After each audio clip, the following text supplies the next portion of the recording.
Assalamualaikum warahmatullahi wabarakatuh. Perkenalkan, nama saya Fadli Rahmat, mahasiswa Teknik Sipil B1 semester 5 Universitas Muhammadiyah Sumatera Barat. Di sini saya akan mempresentasikan tugas rekayasa irigasi pertama. 1. Yaitu pengerjaan irigasi. Irigasi adalah semua atau segala kegiatan yang mempunyai hubungan dengan usaha untuk mendapatkan air guna keperluan pertanian. Usaha yang dilakukan tersebut dapat meliputi perencanaan, pembuatan, pengelolaan, serta pemeliharaan sarana untuk mengambil air dari sumber air dan membagi air tersebut secara teratur, dan apabila terjadi kelebihan air dengan membuangnya melalui saluran drainase. Tujuan untuk pembuatan irigasi. Pertama, tujuan langsung, yaitu irigasi mempunyai tujuan untuk membasahi tanah dan berkaitan dengan kapasitas kandungan udara, air dan udara dalam tanah sehingga dapat dicapai suatu kondisi yang sesuai dengan kebutuhan untuk pertumbuhan tanaman yang ada di tanah tersebut.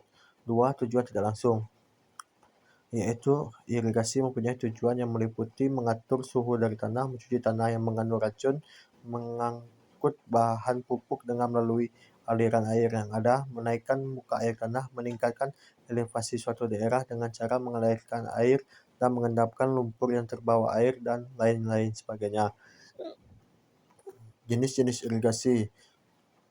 A. Berdasarkan status jaringan irigasi. Pertama, irigasi pemerintah. Jaringan irigasi yang dibuat dan dikelola pemerintah baik pusat atau daerah. Irigasi ini biasanya memiliki ukuran besar. 2. Irigasi desa, yaitu sistem pengairan yang dibangun dan dikelola oleh masyarakat desa. Ukuran irigasi ini antara 100 sampai 500 hektar dengan jaringan yang lebih sederhana.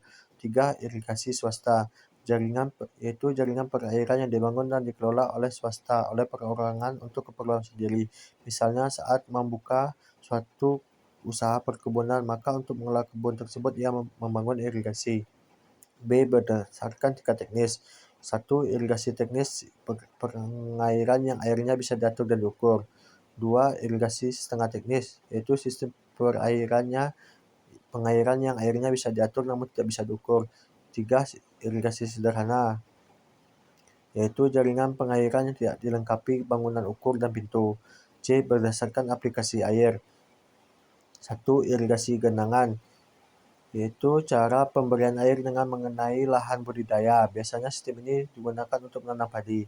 2. Irigasi sprinkler, yaitu pemberian air dengan cara menyiramkan pada tanaman. Biasanya cara ini digunakan untuk tanaman hortikultura atau jenis tanaman lain yang tidak membutuhkan banyak air.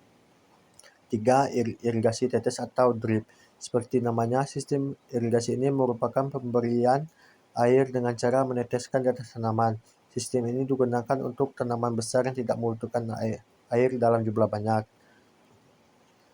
Jenis-jenis irigasi yang sering digunakan. Pertama, irigasi permukaan, yaitu penerapan yang paling sederhana, yaitu dengan menghubungkan pertanian dengan sumber air seperti sungai atau bendungan dan membiarkan air mengalir dengan sendirinya.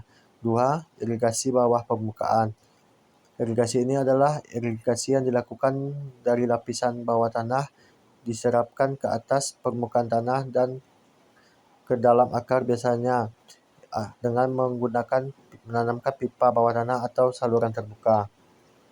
3. Irigasi pancuran, yaitu irigasi modern yang biasanya menyalurkan air menggunakan pancuran untuk menjadikan seperti hujan sehingga mengairi tumbuhan dari atas ke akar. 4. Irigasi pompa air. 5. Irigasi lokal. Irigasi ini melakukan air dari area atas permukaan tanaman lalu aturan ke bawah permukaan tanaman dari atas turun ke bawah. 6. Irigasi menggunakan ember atau timba. Irigasi ini menggunakan tenaga manusia dengan cara mengangkut ember atau dengan menggunakan timba dan disiramkan ke lahan. Jenis irigasi ini masih banyak dilakukan oleh petani yang low budget. 7. Irigasi tetes. Jenis irigasi ini adalah jenis yang prosesnya cepat sehingga dapat dengan mudah menyemburkan tanaman dengan cara menggunakan selang atau pipa yang dilubangkan, lalu air akan diatur tekanannya lalu diteteskan langsung ke akar tanah. Ini contoh beberapa contoh macam-macam irigasi yang ada.